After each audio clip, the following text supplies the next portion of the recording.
Hello, and Kings of War week is upon us. This week, we're looking at all the different myriad of armies that are in Kings of War and exploring how the game plays. But one of the coolest things is all the stuff we're giving away. We have a massive grand prize of two 2,000 point armies, one undead and one you get to choose yourself. If you want to be in with a chance of winning, comment on this video here on YouTube or over on beastsofwar.com. If you do both, that gets you 2 entries. If you write a blog post and send the link to us at community@beastsofwar.com, that gets you another 10 entries. We're also giving away spot prizes of individual army deals, and the way we're going to work that is if you create a forum post or you participate in a forum post somewhere out on the interweb and we find out about it, we're going to be picking people at random and you're going to win an army.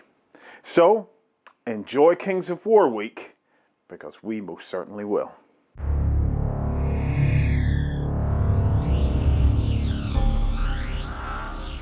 Hey! Okay, we're back. I'm joined by James of Mantica, and in this video, we're having a look at the Forces of the Abyss.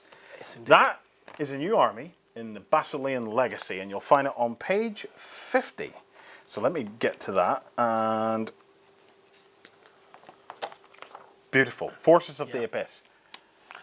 The Abyss is a bad place. It's not great. Don't go there. Wouldn't recommend it. It's a big gaping hole in the ground. Yep. Filled with nasty shit. Yeah, absolutely. So, yeah. Tell me about it. Well, so the Abyss. When the at the end of the God War, when the wicked ones were kind of shoved down there, and a lid was kind of attempted to be put on with magic, all the various kind of festering demons and things are put in there as well. Yeah. So effectively, you just got this horrible big rent in reality down a big hole. It's a cauldron of It's a proper sort of Satan pit kind of idea, And the thing is, within the Abyss, there's this very strong hierarchy. So you've got different levels of demon down there. So you've got the wicked ones at the top, obviously, and you've got the Lords of the Abyss down to the very the lesser abyssals, and they all inhabit their own little circles of the Abyss. It's very much like Dante's Inferno, Constantine type thing. Exactly, very classical kind of demonology type stuff, and. Yeah, they're just evil. I mean, with the Basilean Legacy, the book, as I've said before, we've got the good, the neutral, and here's the other end of the scale. This is seriously, these guys, their only motivation is evil, destroying the world, generally being a big destruction. Bunch of bad people. Yeah. This is probably the pinnacle of evil, I would say. Yeah. So. And again, it's an army where we haven't really got many models out for it. We've got the gargoyles are available. That's about it. Like the Forces of Nature, it's a chance to kind of go a bit conversion crazy. Yeah. Or pull in models from other ranges. Or swat up on it, and if you want to wait for the models to come out, you can do that. They're a great. At this stage, they'd be a great army to use as allies. Yeah, pull the occasional unit in. Pull a unit in, you can model up that unit to try and theme the other army that you're working on. But some of the stuff they have the lower abyssals, which are so like your proper little naff, whatever they might be. And I mean, they're similar to the ones that appear in the Twilight Kin. Lift, for example. You have the Molochs, which are large infantry, the largest of the abyssal monstrosities, lumbering hellspawn the size of an ogre. They fight individually or band together into small units. And you've got a troop of 3 or a regiment of 6. And again, you can do the same thing where if you want to have one of them, or the unit of 3 and make them a bit cooler than the unit of 6, or you have the unit of 6 and make them a big thing. You've got the option with it with magical artifacts, for example. Yes, the magical artifacts. So you can play around with it, You have cavalry and large cavalry in terms of harbingers of the abyss, and then the behemoths are the large cavalry, and much like the 2 lesser abyssals can form a permanent bond for mutual advantage, thus creating a harbinger. By the same process, 2 Molochs will fuse their essence together with their physical bodies to give birth to a behemoth. Isn't that horrific? Terrible beast. 2 of these guys. I mean, we've got a big picture on the page. On page 52, we've got a picture. Big lumbering thing. 2 of them kind of melded together in a horrible fashion. It's just nasty, You have the monster in terms of the Abyssal Fiend. We've covered him a few times because he's cropped up in other army lists. But what makes him really cool here Yeah. is this little thing at the bottom where you can turn him into the general of your host. Yes, a single Abyssal Fiend in the army can be upgraded to General of the Abyssal Host, gaining Inspiring for 20 points. So suddenly you can have an becomes army your leader leader. as... A demon. Yeah, because how A cool proper is that? Yeah, proper winged sort of demon. Tim Curry in Legend, you know, Dave Grohl in Tribute by Tenacious D, That's know, it. the fiery demon Yeah. in the middle of the road. You can do it. Yeah, absolutely. I just think, and there are some amazingly good models out there today that you could use for just a pure Absolutely. evil Abyssal Fiend. They have a couple of heroes, the Abyssal Champion and the Unnameable. So, the army list itself's not that big, but everything that's in it is fearsome. It's very much designed as a small force. You can throw in with some of your Abyssal-friendly armies, like the Twilight Kin, the Abyssal Dwarves, even like Orcs, Undead, you can do what you like in there. Add these things in to add some more flavour and character. Yeah. So you get the idea. For example, with this, you might say the Abyssal Dwarves normally, their normal force is them on a regular day. Yeah. Throw these in and it's them when they've really churned things out of the abyss, you know? Yeah. But of course, with the Ally rules, you can really have some fun, like you were saying. So you because it's more flexible. I've talked a few times about one force allying with another force, but it can be more complex than that, or more interesting than that. You could, for example, have Abyssal Dwarfs allying with Goblins and Forces of the Abyss. Yeah. So you've which got is cool. the idea of an Abyssal Dwarf force, got its kind of slave race of goblins. Yep. And all these guys, it's kind of hauled out on big chains. Yeah, on big demons and stuff like that. Yeah. Now, it's worth noting at this stage, because you do need to understand,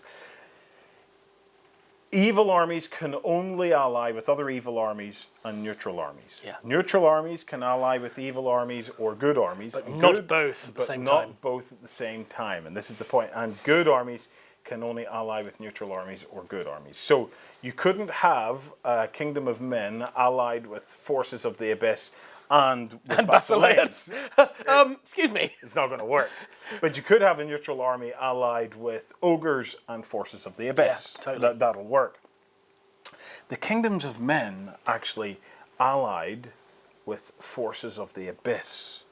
Well, that brings the whole story about, doesn't it? That's like demon worshipping. That is your demonology cult. there, isn't it? Because you could go two ways. You could go with like the sort of secret cult, hidden robes, that sort of thing, or do you go with the scholarly? We're going to raise these demons and control them for power.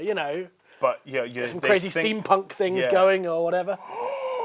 Oh man, and they think, big sort of clockwork devices to bind them to their will. They think they are, at least anyway, and then. You could have some fun with that, couldn't you? Oh, that is just so awesome. Yeah, but this is the beauty of this game, is the flexibility of it. This is, as fantasy goes, great hobby. It's been designed from the outset to be great hobby, and it's great because it's flexible. It gives you so much scope for using your imagination. And everybody knows I go on about gaming in the gaps. This has left the gaps for you to game in. You can create and own your own army without fear of it being tampered with, destroyed. You can create your own thing that you write the story of, that you own, that you're in charge of. And that, to me, is the beauty of fantasy gaming, of all gaming really, is the ability to go in and say, right, I understand the constructs. These constructs are built in a way to allow me to go in and do what I want to do. Because when we've mapped out a small section of Mantica, who knows what's out there, And actually, the Mantic forums are full of fan-created army lists and things, and ideas and ways of gaming, as you say, in the gaps and having some fun with it. One of our guys put out a list of massive creatures, like huge war mammoths and that sort of stuff. Yeah. It's all out there. Have some fun with it. That's what King's War is all about. Absolutely. There is no reasons at all why you couldn't have the Kingdoms of Men, where it's maybe more tribal from some rainforest type area, riding on dinosaurs, man. I would go for that. It's like there are loads of This tribal. gets one of these. There are loads of tribal models out there. There's any amount of dinosaurs out there. You could get them on that. I think there's something. Cool basically, with King's War, you kind of pick your favourite genre of movie and go crazy. Yeah, and it'll all fit in because it's an entire world to play with. So you'll just start thinking about, where's your bit in the world? Which little bit do you want to carve out for yourself and create a hobby where you can pull in the bits and pieces because it's built to allow you to do that. James, thank you for joining us, mate. It's been a pleasure. I've had a whale of a time. We've sweated together. We have. And it's just been fabulous looking through this hobby. You know, we did a Kings of War weekend a couple of years back during the launch. It has grown and grown since then. It is now a full-on, fully fledged hobby. If you want to enjoy a fantasy world that has the constructs there for you to enjoy the background that's being created for you, but also add to it yourself and enjoy it with the friends that you have at home or in your club or at your local store, it's all sitting there now for you to do it. Guys, thank you for watching. Post your comments below, and it's been an absolute pleasure. We'll see you again soon.